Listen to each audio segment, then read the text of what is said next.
Yay! Okay, I think it's working this time, and it appears we are on the air. Hello, everybody. Greetings and salutations. In case you are wondering who I am, my name is Antonio Bryce. I am the creator of the comic book series brand, which is currently on Indiegogo. We are over $69,000, and I wanted to do another interview in our creator series. And with me today to talk about their book, The Extractors, is writer Aaron Calimeri and artist Vic King. Gentlemen, how are you doing today? Good, good. Excellent, excellent. Right. All right. So, Aaron, I'm looking over your campaign. Tell me about The Extractors. How did this little wacky idea come about? Well, I was working on some other comics, just trying to get started, and I had a deal going, and I was working on some stuff, and I just didn't like it, and I was trying to do all this intricate writing and stuff, and I was like, man, I just want to draw or I just want to write a story where it's just like Gears of War type characters, where it's just big dudes just killing aliens. And Piqued my interest. so I just kind of, so that was what I started off was this, just like a Gears of War ripoff.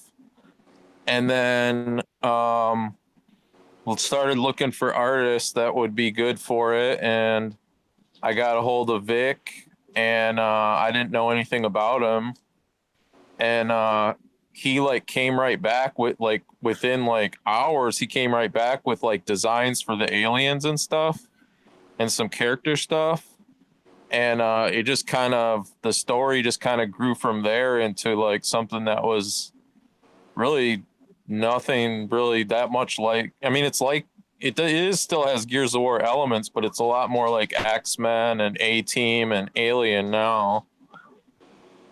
Okay. But that's kind of how it grew. Definitely.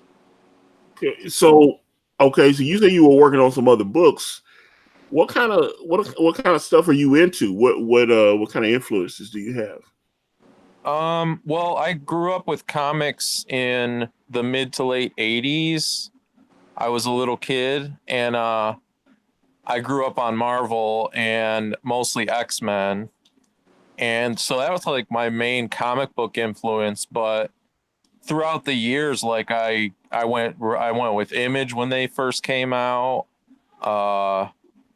Pretty much everything that was Marvel and Image was my influences comic book wise. And then um movies were a lot of sci-fi type movies, action movies mostly, like Predator and Terminator and stuff like that. Love That's all kind of those. my biggest influences. And then later on, I just got into first person shooter video games and stuff. Okay. So what about Yeah. you, Vic? He just said that he brought you in on this. What kind of things were you into? Because I'm looking at the art and this.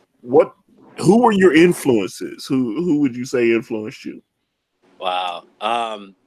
So my influences kind of widely vary, but I like Aaron. I grew up in the '80s, and so I'm strongly influenced by George Perez, um John Byrne, uh, Hmm. Jim Lee, Walter Simonson. There's a lot of Walter Simonson in my work, which has kind of been hard for me because it's a weird kind of style to mash in.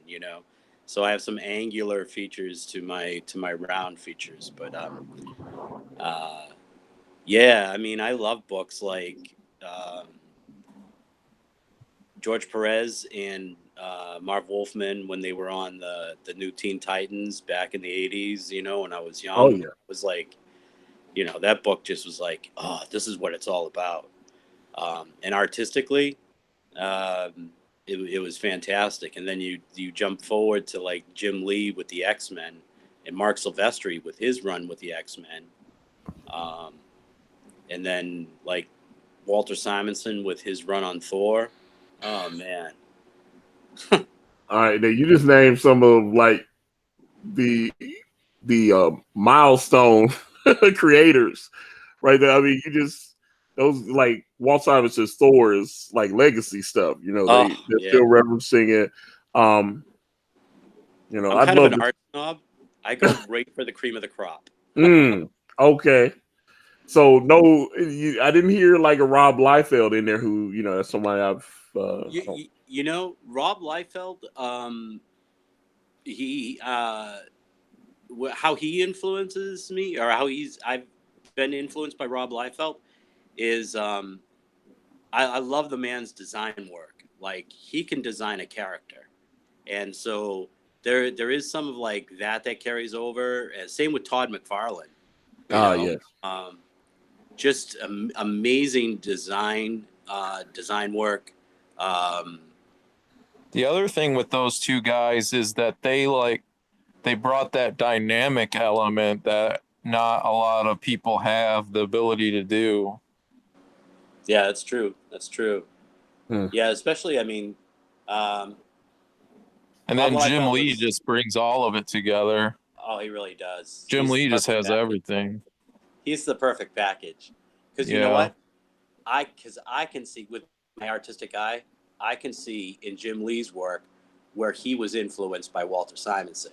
And that's one of the things I like to do as an artist is like I will look at other people's work and I can see like having been a comic book collector my entire life basically, and going back and buying issues that were made before I was born.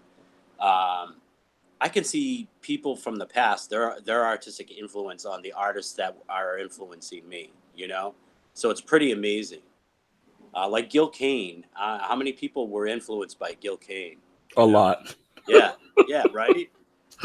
Definitely a lot. Yeah, Gil Kane, especially like I look back on some of that old like Silver Age stuff, Yeah, he did like Green Lantern and I think he did some Spider-Man stuff too, and yeah, he did. I mean, it was just, and I know he came back and did some Green Lantern with Steve Englehart because I had talked to Steve Englehart a few months ago, and I know they worked together just on a couple of issues, I think, though. But it was, Gil Kane. I noticed he has. If you're looking at like classic Silver Age comics, his stuff tends to come up quite a bit.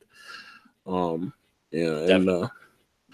But so go ahead. Oh no, I was just trying to think of just some, so many amazing people. Steve Ditko, and what he was able to do. I mean, the list is endless. There's such a rich history in comic books with so many amazing, talented artists. And to be honest, right now with the indie market the way it is, the indie scene that's growing, especially the Comicsgate with us, it's like you're getting not all of that all at once, but probably the biggest, huge amount of it all at once that's ever been. So it sounds like you don't sound like a young whippersnapper, much like myself. It sounds like you have some of the older influences. You're not just going like, "Oh, Michael Turner," like right. Yeah, he's awesome too, though. He was great. Yeah, definitely. I love Michael Turner. Yeah, Michael Turner's amazing, and may he rest in peace and all that. Yeah. I just, it's just I've noticed sometimes when I ask people who their influences are, they start going back to like the 60s and the 70s and stuff like that. And I go, okay, because I notice when people ask me, who influenced me to write, it's always like Neil Gaiman, Alan Moore, Steve Englehart, Christopher Priest, and these are people that I name all the time, and this is stuff that I was reading in the early 80s and into the 90s, Neil Gaiman and all that, Sandman. Yeah. What's funny for me is that my two favorite writers were Chris Claremont and Peter David. but my style isn't really anything like theirs, but I always really loved their stories. And they stayed on books for a long time. Like Peter David stayed on Hulk for a long, long time. Very long. And Claremont stayed like 17 years or Yeah, something 17 like that years. on the X-Men. Yeah, definitely. Yeah. That was I don't think any the way, especially the way Marvel is now, that will never happen. Yeah. Now Eh, it's like they stay on like 1 year and then they're gone. yeah, they're like, all right, you got 6 issues. Go ahead and do Yeah, something. yeah. And some of that It's has to even do with worse with the artists. oh It's yeah, worse big with the time. artists. Yeah, big Yeah. time. Let me see. Got a question from Huge Ass in the chat. He said, I have a question about the art in the scene where the one guy is splitting the other in half. What is the cutting tool, chainsaw, hand, or something? Cool design. That is a plasma chainsaw. The cool thing about that, the character is Switchback. He's a four-armed, four-eyed alien badass, modeled after, when I designed him, I modeled him after B.A. Baracus. I'll explain that in a minute. But he has, Aaron wrote him as having lost his two front forearms and has had cybernetic implants, where those new cybernetic implants, he can change into, have, like, with the thought of his mind, he can have it become any weapon that he needs necessary to do the job. So there's plasma chainsaws, knives, guns, um, cannons. We're even working on something for the next issue, which is going to be huge, uh, where the two arms kind of combine to create one massive weapon. That's about as much of a spoiler as I can give you for the second one. All right. Well, let me But see. as far as Because go ahead. Because I was just saying, I managed to get your campaign actually pulled up. Let me see. Hopefully, that is showing on the screen there, and people can yep, actually I see it. see. All right. Good. So okay, because that is yeah. All right. So we're looking at extractors. This is are you doing this digitally or are you doing this traditionally, Vic? Traditionally. Oh my. So let me see. I'm looking. Definitely see some looks like some Star Wars Buck Rogers type action going on there. And all right. So I see this is your character with what, forearms? Correct. And, yeah, man. Who's doing your coloring, or are you doing everything yourself? I colored the cover, and we have Prey that's doing the interior colors. Okay. Do you have other published work, Vic? Or is this like your first mainstream book or what? This is my first go around. I started like a year ago, right? I had been away from art for like 15 years, and I just started, like, deciding to, like, what, I'm actually gonna sit down and focus and try and do something. And somebody told me, hey, there's a good scene on Twitter and Instagram, and I wound up with Twitter because being a boomer, it was easier for me to navigate and figure out. Um, and then obviously I came across the YouTube links for like Zach and stuff, and then all the Comicsgate stuff that was going on, and then people started running campaigns like Ethan and Mitch Brightweiser. So I started doing fan arts, and I got a tremendous response from that, like almost immediately. And then very shortly after, Aaron sent me. Aaron reached out to me and said, "Hey, I got this idea," and he gave me like the basic outline. And he said, "I was wondering if you'd be interested in drawing it." And I read it, and this is where the B.A. Baracus reference comes in. As soon as I read it, in my head, I was like, oh my God, this is the A team in space. That's what this group is. That artistically, that's what I was envisioning. So there's definitely, if you look at Switchback, you can see he's got kind of like a skin mohawk that goes across the top. His lip design is like a mustache, and his helmet design comes around the sides like the mutton chops. Okay. Yeah, I like this this guy getting sliced in half here. I like that. That looks pretty cool. Let me see. Let's actually look at the perks here, where you have. Let me see. This is your featured perk, the Extractors book and a poster for $20. What's your shipping like on that? It's 10 for United States. So yeah, 10 for the US, and then obviously I'm assuming the international will be a little bit more. Yeah, it's 10 for United States, it's 20 for Canada, and 25 for outside. But we do have, I know that's rough, but we do have digital in case people don't want to pay the shipping. And here that is right here, the digital edition, $10. Yeah, there you go. Surprisingly, no one has claimed, but you know, I managed. Let's see, out of everybody that back brand, I think I've sold 143 digital copies. I think, and then some of them came and they decided as we've gone on to upgrade. I'd sent them a secret link and they were able to, just to go ahead and upgrade as the campaign went along. I don't know if they thought we weren't going to get funded or whatever, and they just said, "Hey, I decided I want an actual book." And, they contacted me and I sent them a link so they could upgrade. And then our digital's only been up, I think, about a week. So you just added. This is okay. This is a new perk. Okay. Yeah. Originally I wasn't shipping outside the United States, but then I had like some people like, oh, but I want it. So I was like, oh man, okay. So I wanted people to be able to get the book if they wanted. The shipping's expensive, so that's why I didn't want to do it, because I didn't want people to have to pay so much.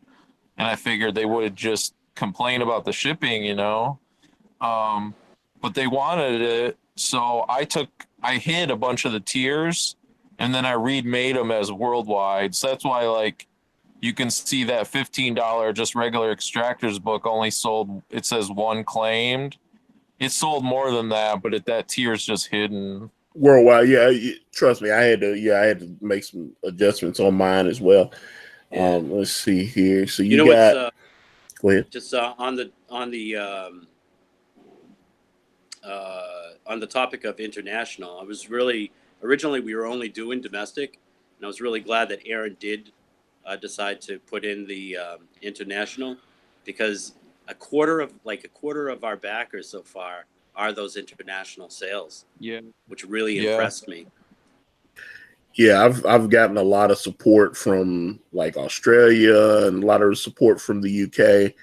So I definitely would not want to be without those sales, because that's been a big thing. So yeah, I definitely don't want to forget about my international backers. So yeah, they've taken care of me. So I appreciate that. Yeah, your campaign's doing great. Yeah. Still in demand. Yeah. Right? And we're on the last 8 pages actually. So wow. Got 8 more pages to go, and then we'll be completely done. The cover's already done. It just needs to be inked and colored and all that. So yeah, we're getting there, and about to release the first 21 pages of the book to everybody. So they can pick it apart and make their YouTube videos and do all that stuff. the fun stuff. Amazing. What made you decide to do that? Well, that's interesting, because nobody's asked me that. I've gotten, as the book has gone on and the campaign is just, it's kind of dragged on a little bit. And it's, because Kanan was tied up on another book, and he was supposed to start in October, and then he didn't get to start till right at the beginning of the year, outside of doing some layouts in the first page. He didn't get to start until maybe the right after New Year's. So it's like, because that's why I was, I was concerned because I was like, they've just added more pages and you've got to finish those. And I thought, you were going to be able to start on our book, and it just didn't work. And like I said, we've had so many people and they've been waiting. So at that point, sometimes you get messages and they're like, this is, some people are not happy about the way I've gotten some pretty spicy letters and emails and comments. The reality of the situation is this book has definitely been getting worked on. We've been doing everything. Now I just want you to see what you've been paying for. I mean, the book's 48 pages. The book's 48 pages. So giving you the first 21, I feel like it'll definitely let people see the quality of Kanan's art and the beautiful colors that we got and everything. They can kind of pick it apart, so they can do what they want with it. And then hopefully some of those that were afraid to possibly support us will come in and go ahead and check it out. So that's kind of my thinking on it. I don't know if I would have done it like this if the book was already ready to go. I might have, maybe 10 pages or something like that. But I think Kanan actually added an extra page in there that wasn't in the original. He kind of was trying to do some fancy stuff. So I was like, this is actually a good stopping point right here if I was going to just chop the book up. And so you hit the page 21, pump to be continued, and then it'll carry into the more of the wrapping up the story at the end of the book. So that's cool. Yeah.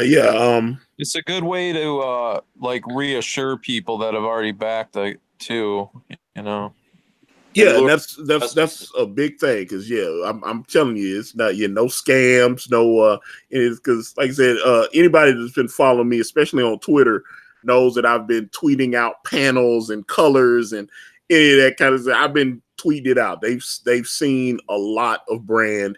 You just haven't seen it with the font on it and everything. So this is just I think most of the complaints, like other than people who have backed it, like most of the complaints are going to be just the goofballs, that say Ethan's comic is never coming out and stuff like that.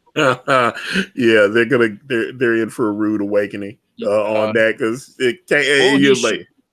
What are all these fake pages then? He's already showed like half the book, Oh yeah, and like especially like some of the stuff we've seen in the private chat. Yeah, Ethan's got big plans, and they're so this is going to be this year and next year. Ethan's got big plans, and there's going to be a lot of hurt feelings out there because they're going to be surprised. Well, I love the people who are they're always like, oh well, this art is so bad, like I could draw better than this, and yeah, sure you can, Oh yeah, that cracks me up. That when I've seen people and they know they're trolling. I've seen them try to show pictures from like Green Lantern Rebirth and say that Ethan was like mediocre and stuff. That's a New York Times best-selling book. It's like, Ethan was only like mediocre as an artist. And I was like, really? Okay. I was like, and they put him on every high-profile Green Lantern and Flash and everything. Yeah, because he's bad. He's bad at it, and that's why. I was like, oh my God, this is. I was like, you guys have got to troll harder because then you see, from my perspective, you end up getting to see some of the private chats that these guys like. They have their little DM groups, and some of them leak screenshots from the private. That's how you get those videos of from Richard where they're plotting to make sure that Jawbreakers doesn't get into stores and stuff like that. They're worried. Oh I yeah. was like, that's why someone leaked the first Iron Sights. They were linking panels from it, and they were like, "Oh, this is the worst book." He did 120 grand on it. Yeah. I'm like, yeah, And he barely promoted it either. yeah, He yeah. was just like, "Oh, this is my side book for crazy people," and he still did 120 on it. Yeah, and this new Jawbreakers, which I was very happy when he, because I had been bugging him to come on my channel for a few months, and I thought I almost had him a couple months ago, and then I think he was a little nervous because the lawsuit thing was starting to pick up a little bit more, and he was like, "Yeah, I better behave." And that's when he changed the name of the channel and everything. Because when I first asked him, he was still Diversity in Comics, and I think when he started making those changes, I didn't know he was going to change the name.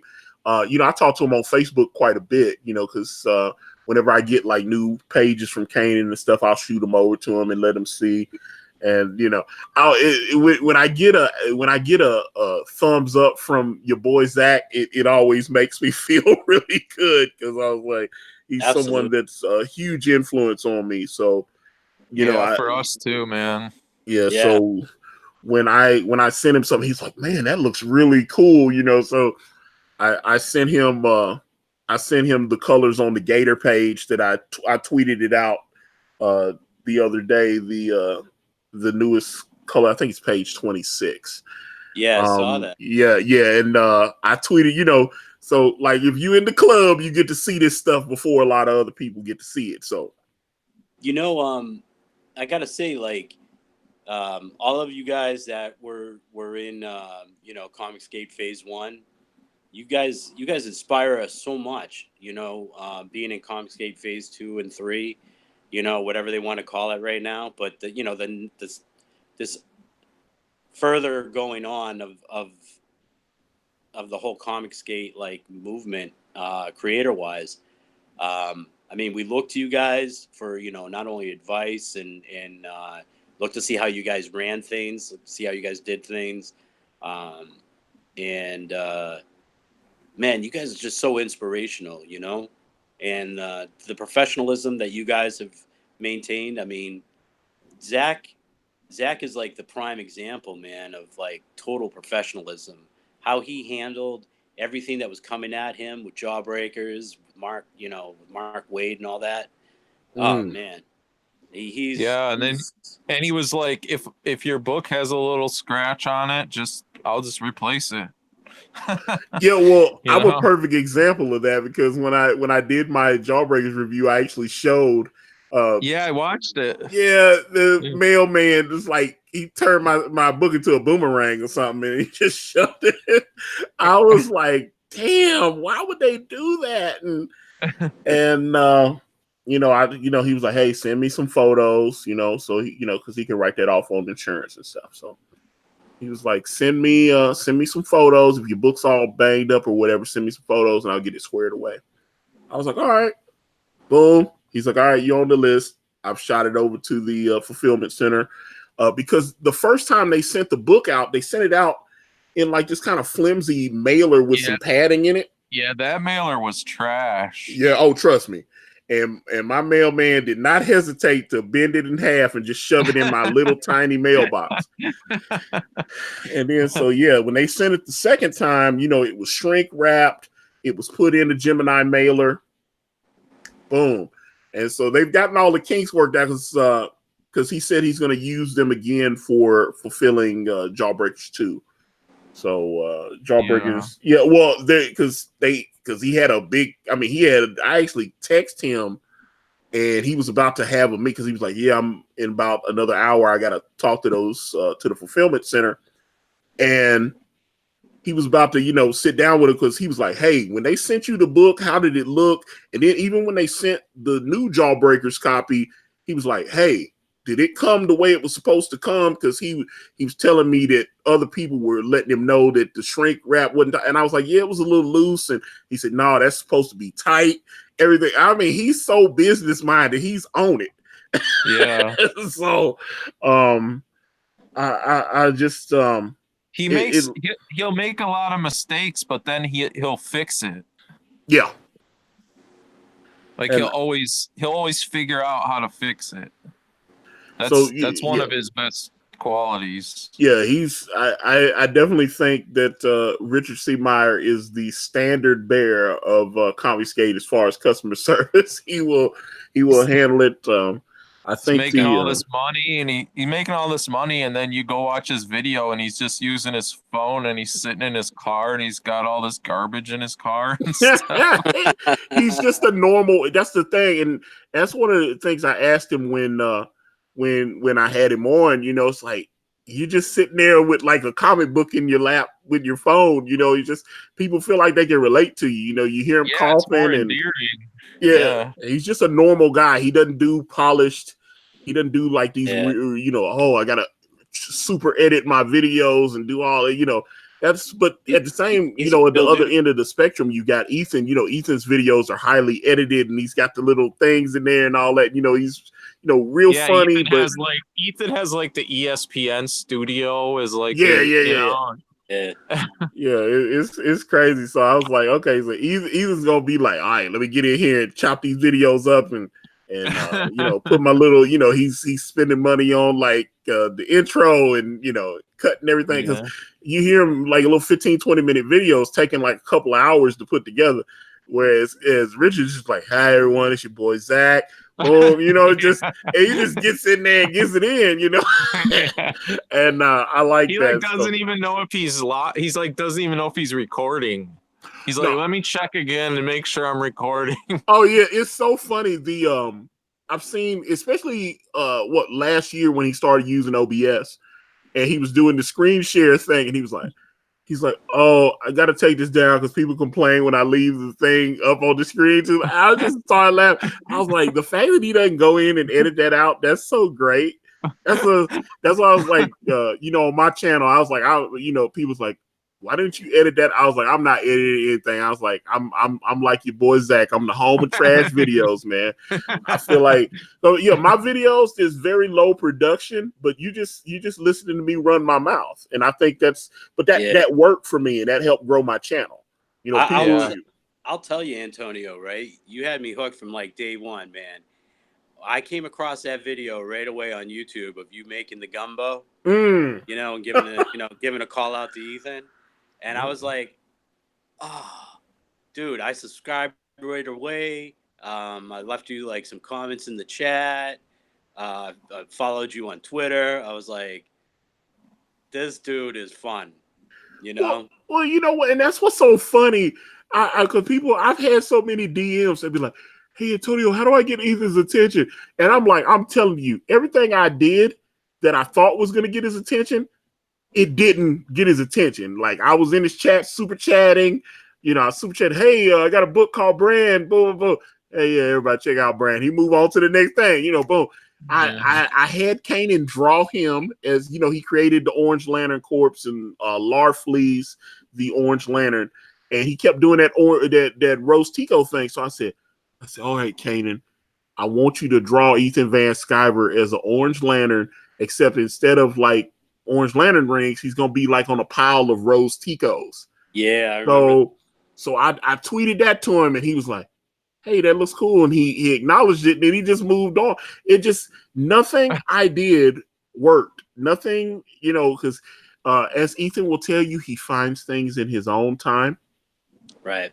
And all of a sudden, you know, I started noticing. Dave, Geek Out Loud, that is what's that book, Tales from the Stacks, that is on Indiegogo, him and Professor Geek on that. He was one of the main people where, you know, this is my book got going because of the fans. That's what it is. That's just what it is. I don't know how else to say it, because even when Ethan was like, man, I got to finish Cyberfrog, and he wasn't streaming. Like, I think I only was on his channel like one time in December. He did a Christmas stream and he had us all on, and then maybe like once in January and once in February. He was barely streaming, and we still managed to do like $15,000 in sales. Right. That's because people are sharing the book. There's something about Brand. It caught, and that's the people doing that. because it's like Ethan gave me that boost, and then like I said, when he stopped, the book kept selling because people were sharing it. They saw something and they were like, "This looks cool. I want to get behind it," and that's absolutely no, but see, and that's just the truth because like I said, Dave tried to get. He tried to get us out there. He was trying to help me and Kane, and for whatever, I don't know why, because I had, we had maybe interacted on Twitter or something. I didn't, he didn't know me from Adam, and all of a sudden, I was asleep, and I woke up, and he had tagged me into this tweet with like Captain Cummings and Weaponized Nerd Rage, Umbrella Guy, Ethan Van Sciver, Mike S. Miller, Edwin Boyette. He was like tagging everybody, trying to get him. He's like, man, this guy, he's confiscated, help him. And Mike, when I went back and watched Ethan's channel, it was like the stream was like almost 4 hours long, and Ethan was about to sign off the air. And right when Dave sent that tweet, that was when Mike happened to look on his phone and saw that he got tagged into something, and he checked it, and he was like, "Hey, this looks really cool." And Ethan was about to go off the air, and he's like, "Hey, Ethan, I've got a campaign that could use a little help. Do you mind if I show it?" And that's when Mike showed Brand on Ethan's channel for the first time. I remember that. Yeah. That was it. And then I heard from like Edwin Boyette, and I heard from Mike, and they invited me on. And that's when I talked to Edwin Boyette, because a lot of people have asked me why Edwin Boyette happens to be in Brand. I named the character Edward Lind. Edward Lind, I gave him Edwin Boyette's face because that first night that I talked to Mike and Edwin, we went off the air, and then Mike had to go, and I stayed there, and I must have talked to Edwin Boyette for about an hour and a half, almost 2 hours. And I talked to him, and he was just giving me little pointers and everything, and just things that I could do. And then I still hadn't heard from Ethan. Ethan's show, they showed the art on the, and it was just, that's what it was. And I was like, oh, well, I guess Ethan doesn't want to have me on. I understand. But I was still a fan. So, I've been a fan. I've got a copy of Cyberfrog that I didn't just go a year ago and find on eBay. I bought a copy of Cyberfrog 20 some odd years ago. I still have it. So yeah, it's, I got it when it first came out, when he was at Harris or whatever, when they first, he said he sold like 70,000 copies. So I was one of those 70,000. I didn't, buy it 20 something. People are going back and finding that copy now, but I have mine from when it was brand new. And so I was sitting there, and I didn't know what to do. I'd already failed once on the campaign. The second campaign was not doing very well. I was only at like $400 and something. And then Mike had me on, and we got up to like 18. It still wasn't going to get funded. Only had like 10 days left. I was kind of bummed out, but I didn't want to let it get to me. So I said, hey, I'm going to make the gumbo video. I was just trying to figure out, I was listening to what Ethan was saying about making constant content and I was like, and same thing I told Richard when I had him on, that I didn't know how to, I was trying to copy what he did. I was trying to do like comic book stuff, and then I just wasn't catching on the same way he was. It was just something Richard just was lightning in the bottle, and he caught something, and people responded to it. And so I was like, I'm not going to be Richard C. Meyer. So I need to try to be the best Antonio Bryce I can be. Absolutely. And so I like to cook. I like, I do like comic books. I like video games and movies and stuff. So let me start working some of that stuff into my channel. And so at that point, I made the gumbo video, the original one that got struck and everything, which, oh God, that was like, and it's a trash video, but it's such an important video in my catalog that it drives me nuts. Oh God, I lost like 300 videos. I know. It's like a member of the family going away. It destroyed me, but that was such an important video because I put the video up. It's sitting there. It had been up there for about a week and a half or so. Nobody really watched it, and then all of a sudden I get a ding on my phone, and it happened to be Ethan Van Sciver. he saw the video. And I never tweeted it. When I tweeted it on Twitter, I never tagged him in it. So he told me, he said, I Google my name. He said, I always try to see who's like talking shit about me or whatever. And so he saw that, I'm making gumbo and watching Ethan Van Sciver, boom, boom. And so he said that, when I talked to him privately, he was like, man, he said, I watched your gumbo video. He said, you just seem like a nice guy. So I was like, what the hell? Let me help this guy out. And that's what did it for. I was like, like I said, I spent all that money on super chats and everything, and it just didn't, it didn't do anything for me. So it was, it was interesting, but that's what happened. So I'm happy that Ethan saw the video, and obviously Ethan changed my life because I had maxed out my credit cards trying to advertise brand, and it just didn't work out.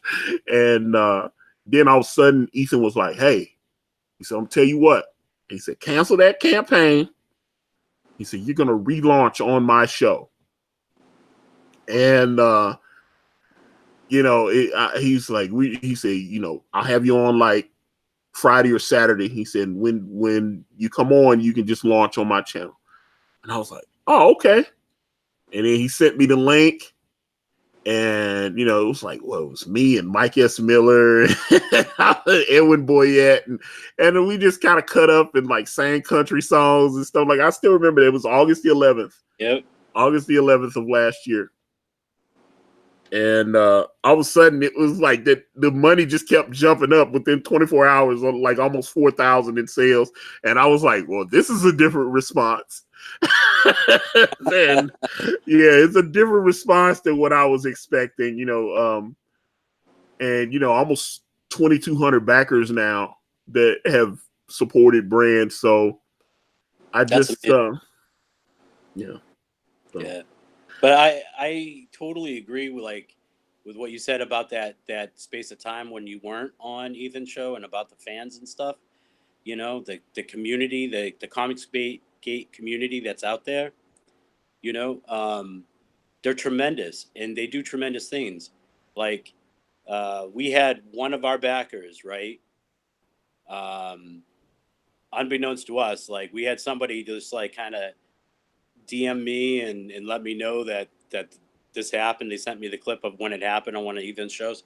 Somebody super chatted Ethan, said, hey, you got to check out this book Extractors, and Ethan was like, yeah, I looked at it. It's the art's really good. It looks really good, but you guys need to bring up the inking level to, you bring that up to a professional level and I'll have you guys on. And then somebody else did it again in another stream, and he even elaborated as to what it was about the inking that needed to be brought up to spec. And I was like, that guy doesn't have to do that kind of thing, He could have just read it and just moved on, But, yeah, well, no, I love Ethan. Ethan, yeah. It's good, and and I don't take for granted that I can contact him and actually pick up the phone and call him, which I've done a few times. And it's like I remember the first time I called him, it was when my channel got flagged. And I was like, hey, Ethan, what's going on? And I was like, oh, my channel. And he was like, calm down. And he gave me the advice. He told me what to do. And and I try to follow that advice, and it was, like I said, I didn't get the video, I still haven't gotten the videos back, although I've got a YouTube rep and she's looking into it and everything, but it's been like over 3 months now. I lost hundreds and hundreds of videos that, were worth money, and it just someone, but I have noticed that, just being in Comicsgate, people will try to do things to you and try to, try to mess, especially if you get any kind of profile. If you're just like kind of floating under the radar and no one knows who you are. But like, say you start, someone like me, I started making pretty frequent appearances on Ethan's channel and stuff. And so all of a sudden I started getting attacked more, and there's a lot of stuff that happens, but you got to just kind of roll with it. I'm so low level, you know what I'm saying? But I've already attracted a stalker, you know what I mean? Oh, yeah. Like, well, I I try to keep out of the fray as much as I can, at least unless I see something I absolutely feel like that's above the pale and I have to say something, you know. But I usually try to stay out of the fray. But yeah, no, I got a stalker, you know, and it's funny a little bit, not really. Well, I don't know. Some of these people, because and I've talked to both Richard and Ethan because they obviously have some people that used to love them that don't love them now. Yeah, And those yeah, are words. We talk about SJWs. There's nothing worse than someone that used to be a fan or considered you a friend, and then all of a sudden they hate you and they want horrible things to happen to you. They want but to make sure. That's where that old saying, what is it?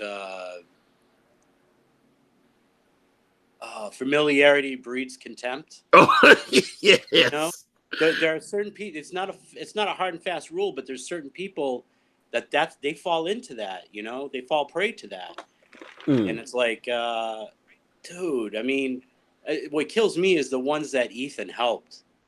You know, Yeah. it's like not only are you gonna turn around and poop on everything that Ethan's tried to build out there, but you're gonna turn around and poop on him too. You know what I mean? I'm just like, what the hell is wrong with you? There's no, well, loyalty is one word, but there's just no like sense of decency about it. You know? No, they go at him all the time, and it's weird when I was like, man, I was like, just a few months ago, that guy was loving Ethan. He was showing up in all the streams, everything, and all of a sudden he's just like, he can't stand Ethan, and there's a couple people, I don't, like I said, talk to Richard, and Richard was something like, yeah, this guy, I thought he was someone that was a supporter, and he was helping me. And then all of a sudden, I started noticing that it got a little inappropriate, and I was just like, here we go, man. This is crazy. So, I hate that. I know. Yeah, because Richard's tried to help me a few times, and I really appreciate, especially giving me advice on like fulfillment and different campaign, just like really, he's always been available. Like if I send him a DM, he'll check it out and he'll come right back to me and stuff. I know I bugged the hell out of him and stuff, and he didn't have to take any time out to answer my question to help me, but he's always been there. So I was like, I appreciate both of those guys, Ethan and Richard. Right. Those good people. And then people like John Malin and Mike S. Miller, Edwin Boyette. Those guys. Like Edwin's definitely went out his way to help me. Mike's went out his way to try to help me. John Malin can't 100%. Yeah, so I'm loyal to the core, and and that's just what it is. So. And I'm gonna echo that too, because I'm gonna echo that for you, for John Malin,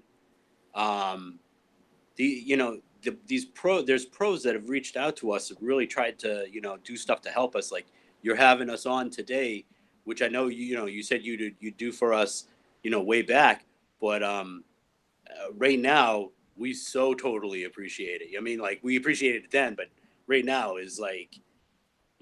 This is amazing, and we thank you so much. John Malin's going to have us on. We're like, yes. And Doug Ernst, I got to throw a shout out to Doug Ernst, man. He is such a very nice, like just genuine, sincere person. He saw our campaign. He reached out to me. He had a nice conversation in DM with me about campaigns and about what might help my campaign. He gave me some good advice. So Doug Ernst, he's a solid man. He's a solid dude. Absolutely. Yeah. And OG Comics Gate right there. I was like, I know. Yeah. And I really, but see, this is the thing. This is the thing with me, like as far as why you guys are here. that's because people are like, did you pay Ethan? How much is he getting out of your campaign and all of that? People think Ethan's like shaking us down and we're giving him cuts of the money and stuff. And I'm telling you, I privately had sent him a message. This before he let me come on the first time. I sent him a message. I was like, I'll give you some of the money if I need to sign something. Whatever. It's like, I just need help promoting it and everything. And he was like, dude, he's like, you don't have to give me any money, man. He's like, that's not what I do, man. He's like, I don't want your money. He was, and I felt like, okay, well, I'm not paying him. I was like, so one thing Ethan was like, he said, if you see somebody, he says, you build your channel up and you see people you can help, you need to help those people like I'm helping you. And I was like, okay, so let's do that. And there's been a couple people that I know for a fact that but they've acknowledged that Stephen Hart, the writer and artist on Asami Children of Rusu. I was the very first person to put him on the air. He knows that. And I mean, when I got my copy of the book, I opened that page up and he thanked Ethan, and then right underneath Ethan's name, he was like, "Thank you to Antonio Bryson." It was nice to see my name in that comic book. To see that acknowledgement like that, because it kind of choked me up a little bit, because I was like, wow, that was real nice of him to acknowledge me in the page of his book, because that'll be there forever. Was that the book where you were looking through different campaigns, and yes. You were like, this book has really good art and everything looks good about it, but I don't understand why I got to figure out why it's not doing well. Well, Stephen, by his own admission, was not very good at the promotional side of it. It's like, you'll put up you'll put up a good campaign, and then you just can't sell it. You just can't sell it. You'd be like, because this marketing part is, I've seen books with like mediocre art, and the person is a hustler and they know how to sell, so they can get out there and you get out there and meet with the people, and and just make people like, hey, I like Mike, let me support his project, this kind of thing. This part of it. That's why Ethan's killing it, because he has both things. He has like the super talent, plus he has like that personality. Oh yeah. I just like, people gravitate towards Ethan, and that's how he's able to grow that platform the way he has, and he's got that weird sense of humor that just really translates well to it, because like I said, I was talking about how his videos are more produced than obviously like a Richard. That's why I'm saying they're complete opposites, but they're on the same page, because Ethan's videos are more produced, but they're like real funny, and it just seems to tap into that other part of it, where Richard's is more like, oh, I can relate to Richard, that kind of thing, Right. Yeah, exactly. He lives in his car like me. Yeah, he just I see him go, like when the old videos where you would see like him take like a breakfast burrito and throw it in the microwave, and he's got, Richard was just doing, I was like, he's just living like me. He's sitting there and he's coughing on the mic, and just I was just, and he's gotta end the video at a certain time because his food's done. Yeah, okay. For a while too. Yeah, the whole thing. So I really think the way Ethan, the way Ethan does and the way Richard does, it's just maybe opposites of the same coin. And that's but I enjoy both. That's why I like watching both videos. But yeah, definitely Ethan. Like I said, Ethan is as smart as people know Ethan is when you're in the private chat and everything, and he's like laying out like, okay, so this is how this year is gonna go, and he's breaking down how everything's going, and you start seeing it manifest. Because like stuff that's happening now was talked about 6 months ago. Nice. And so and the stuff that he's talking about like 6 months from now, I'm telling you, there's gonna be a lot of hurt fifis out there because people think there's like this Comicsgate stuff will be over. Who is that? Somebody said that Comicsgate was gonna be over in about a year and a half, 2 years. I was laughing my ass off. I was like, you guys do not understand the tenacity of an Ethan Van Sciver. Richard definitely isn't planning on going anywhere. You hear Richard talking about he got like a 12-year plan and stuff. Richard's got stuff that he's planning. Yeah, he said, didn't he say 2028? Oh, I know he's talking. I think that's 2028 for the Batman book that he's gonna do like public when it becomes like the 1937 Batman will come public domain or whatever. And so yeah, Richard's not planning on going anywhere. John Malin's not planning on going anywhere. Mike S. Miller's not planning on going anywhere. You know what I'm saying? I know for a fact Doug Tenaple, I know Doug's not officially in Comicsgate anymore, but Doug knows. I pick up the phone, cuss Doug out right now because he's crazy. He's a nut. And Doug has, I know the stuff that Doug has shared with me. Doug's got major plans, for books, movies, TV shows.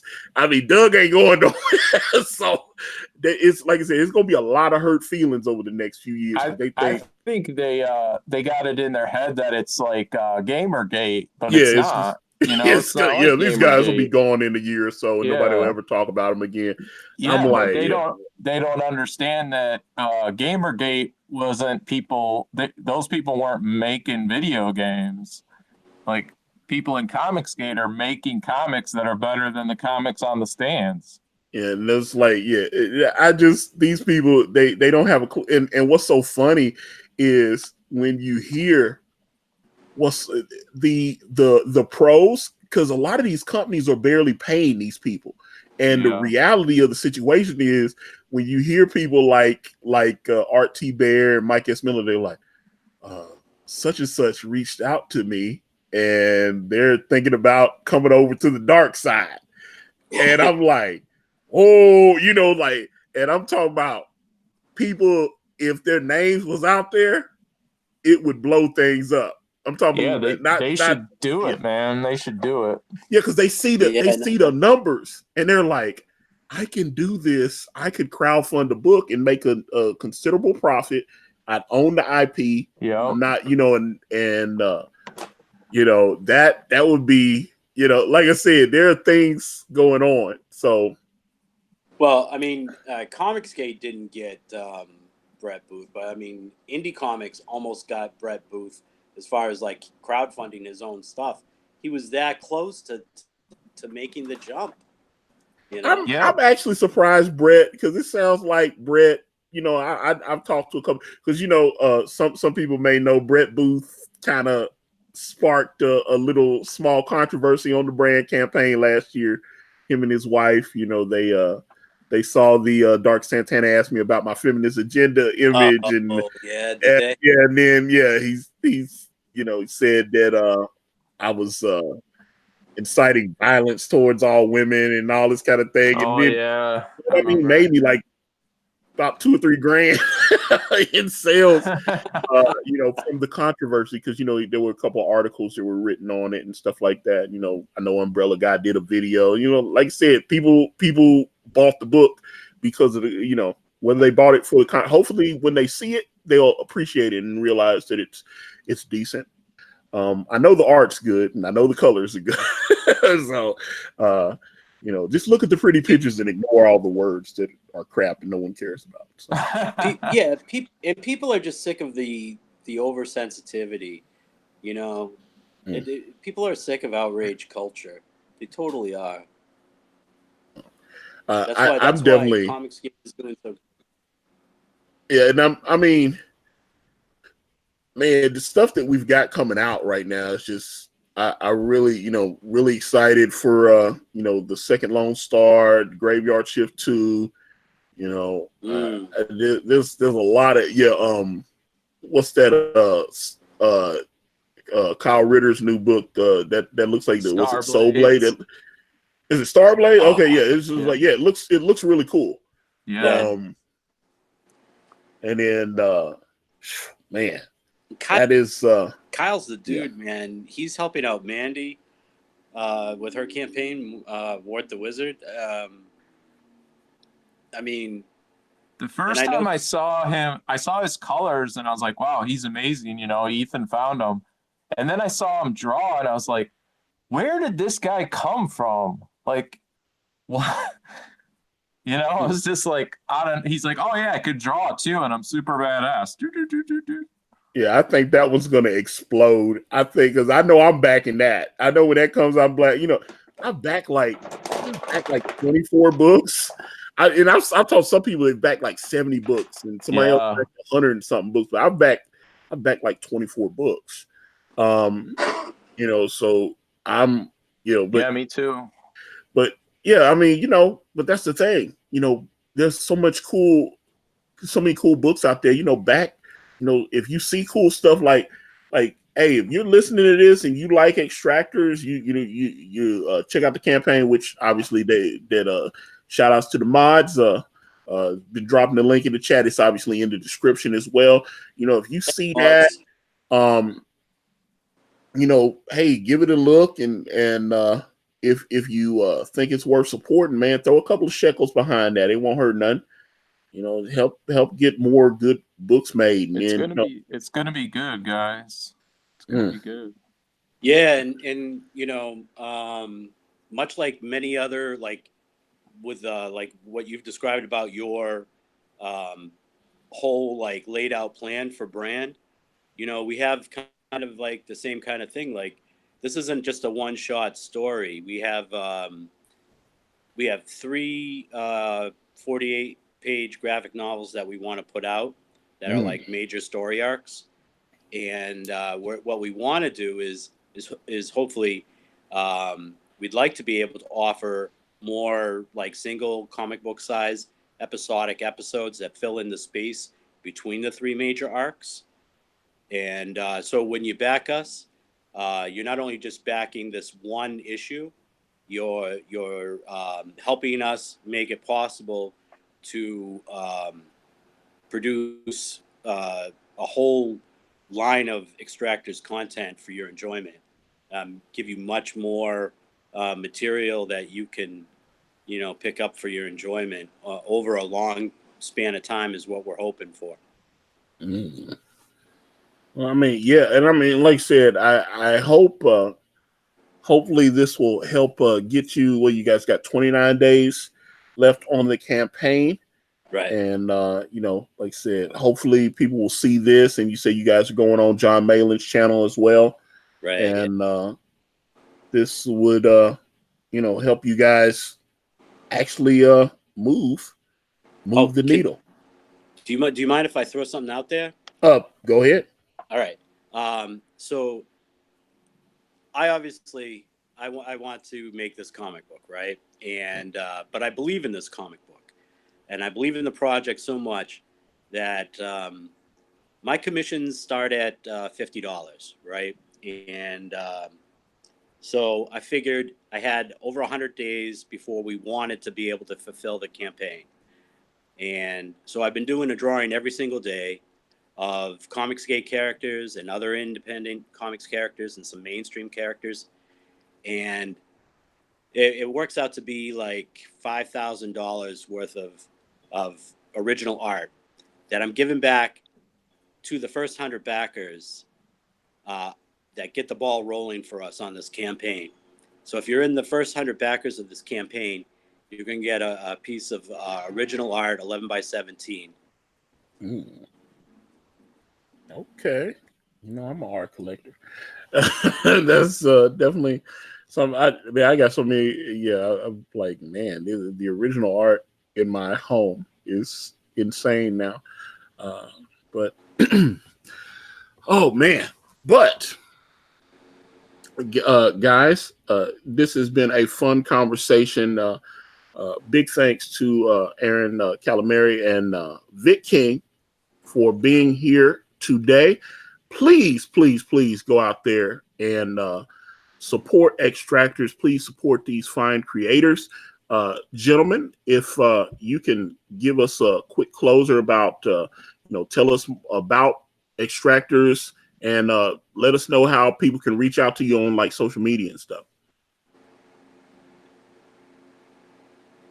All right, so yeah, Extractors is a 48-page full color comic book on Indiegogo. If you want to find it, just you click on the link or just look up Extractors on Indiegogo. We're on Indiecron too. It's a space adventure comic book about a rescue team, search and rescue team that defies orders to save a spaceship, and they go on a ship and start fighting aliens, and it's like full on action packed 48 pages of action, drawn by Vic. And yeah, that's about all I got. And I want to thank Antonio too. Sorry about the technical issues I had, because I wasn't expecting to come on, or I would have drove out somewhere where I had better internet. But I couldn't turn down the when you invited me on. I couldn't turn that down. It's an honor to talk to you. Oh, well, I appreciate you taking out your schedule to hop on. I wasn't sure, when at first Vic, when he reached out, and I thought it was just going to be, and then he popped up in the show. I was like, well, that's the writer on your book. So we should have both of you. That would be great. So obviously you're here, and that's fantastic. Vic, how can people reach out to you, sir? Yeah, I'm on Twitter at Vic King Art. Also, I'm trying to start up my YouTube channel. I'm going to try and put up some video content, hopefully some drawing content from the making of Extractors. And that's YouTube, Vic King Art. You can subscribe to that channel. All right, guys. Well, I think this is going to wrap this particular chat up. But if you guys want to reach out to me, I'm on Facebook, Instagram, Twitter, and right here on this YouTube channel. Everywhere is at Akari Press. And if you type in akaripress.com, it will take you directly to my Indiegogo campaign for my comic book series brand with the phenomenal Kanan White. We're on Teespring. We're on Amazon.com. The links to those are in the description. Thank you guys so much for watching. Please back Extractors. I'm out.